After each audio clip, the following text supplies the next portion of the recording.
आहेत त्यांनी आरोप असे केलाय की आम्हाला मान नव्हता मिळत किंवा मग आम्हाला संजय राऊतांमुळे जायचं होतं, अचानक नाही गेलो, आधीच ठरलं होतं, प्री प्लॅन्ड होतं. ते सगळे तुमच्या पक्षाच्या नेतृत्वावर टीका करतात किंवा त्यांच्यावर सगळं खापर फोडायचा प्रयत्न करतात. आष्टीकरांचं स्टेटमेंट तुम्ही ऐकलं असेल. नाही, मुळात आज नागेश पाटील आष्टीकरांचं स्टेटमेंट आलं आणि त्या स्टेटमेंटमध्ये त्यांनी जो पहिला मुद्दा मांडलेला आहे त्यात ते म्हणत आहेत की आम्हाला निधी मिळत नव्हता. आष्टीकरांच्या या मताशी मी 100% सहमत आहे की निधी मिळत नव्हता, आर्थिक कोंडी होत होती.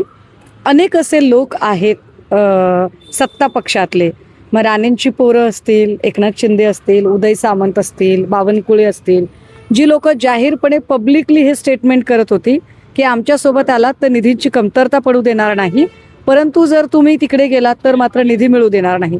त्यामुळे एका अर्थाने या सगळ्या लोकांची आर्थिक कोंडी झालेली आहे, हे अगदी बरोबर आहे.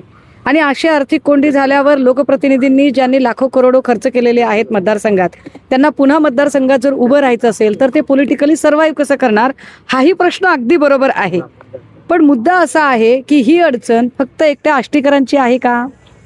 ही अडचण जशी आष्टीकरची, संजय देशमुखची किंवा संजय दिनाची आहे, तशीच ही अडचण ही राजाभाऊ वाजेंची पण आहे, अरविंदभाईंची आहे, अनिल देसाईजींची आहे, किंवा राष्ट्रवादीच्या अनेक आमदार खासदारांची आहे, काँग्रेसच्या आमदार खासदारांची अडचण आहे.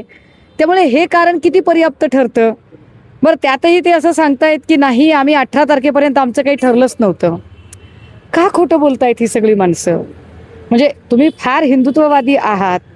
अगदी आष्टीकर सुद्धा, आष्टीकरच्या ज्या भूमीमध्ये राहतात ते 12 ज्योतिर्लिंगापैकी एक पवित्र ज्योतिर्लिंग औंढा नागनाथाचं आहे.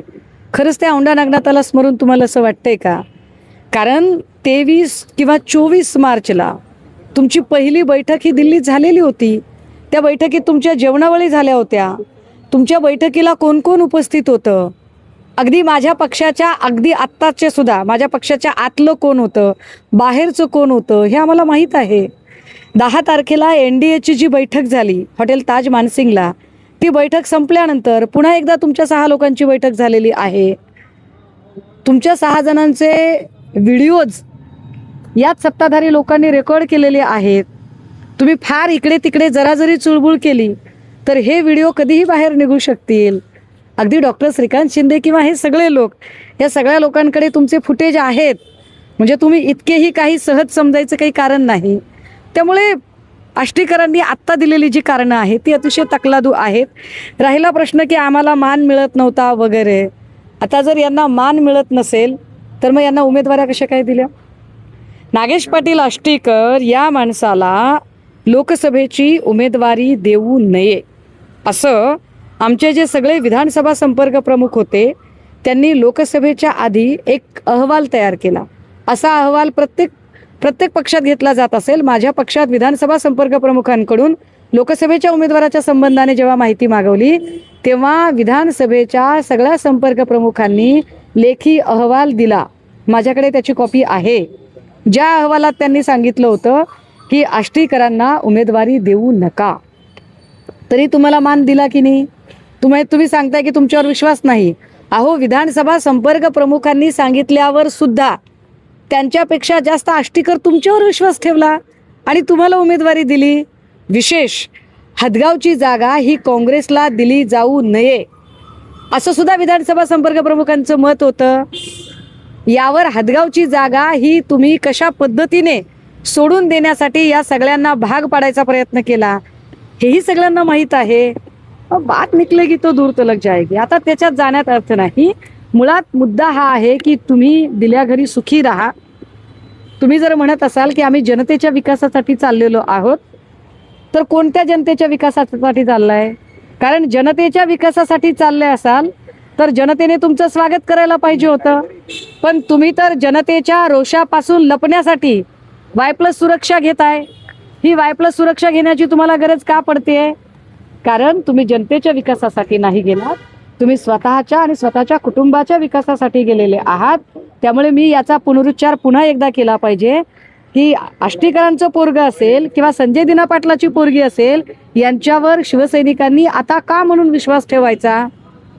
नाही ठेवू शकत आम्ही. ताई, तुम्ही व्हिडिओचा रात्री तुम्ही एक पोस्ट केली आहे धमकीची नागेश अष्टेकरांच्या माणसांकडनं तुम्हाला धमक्या येत आहे. नाही, या धमक्यांचा मी काही फार विचार करत नाही. त्यावर माझ्या आधी माझ्या कार्यकर्त्यांनी, शिवसैनिकांनी त्याची ऑनलाईन पोलीस कंप्लेंट सुद्धा दाखल केलेली आहे. असं वाटू शकतं, मला नाही वाटत की हे नागेश अष्टेकरांचं काम असेल.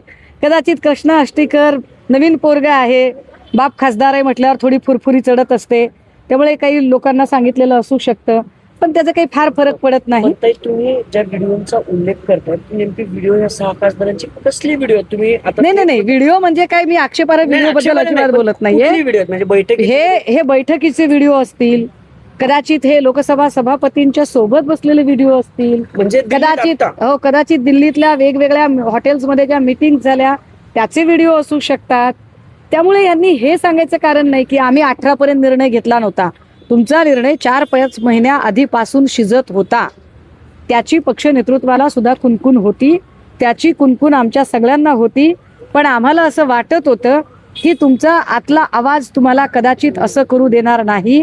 तुमचा इनर कॉन्शियस, एक पक्ष संघटना म्हणजे आपली आई असते, तर त्या पक्ष संघटनेच्या संबंधाने तुम्ही जरा विचार कराल असं आम्हाला वाटत होतं. पण तरी सुद्धा जर तुम्हाला आता जायचंय, विकासासाठी जायचंय, तर विकासासाठी ज्यांच्या सोबत जायचं आहे त्यांच्या चिन्हावर तुम्ही निवडून या.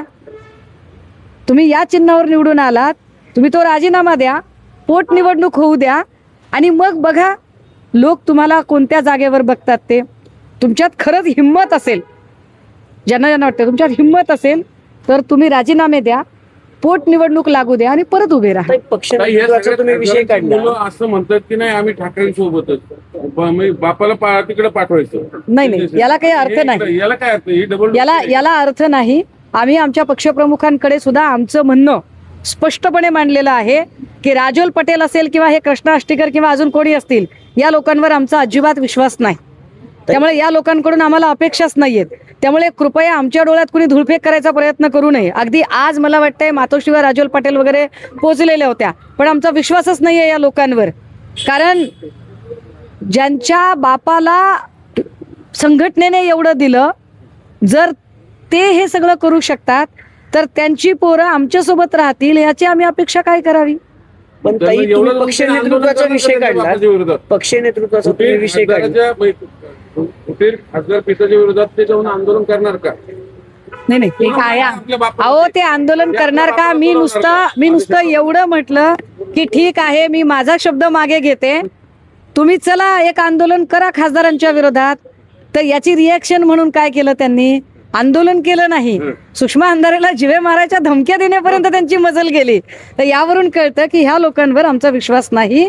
ही सगळी जी खासदारांची पोरं आहेत, या पोरांनी म्हणजे आम्ही या भ्रमात राहण्याचं कारण नाही की आमच्या सोबत आहे. तर तुम्ही पक्ष नेतृत्वाचा विषय काढलाय, पण तुमचं पक्ष नेतृत्व हळवं आहे असं बोललं जाते. कारण स्वतः आदित्य ठाकरेंचं विधान आहे आज की ज्यांनी पक्ष सोडलाय किंवा ज्यांनी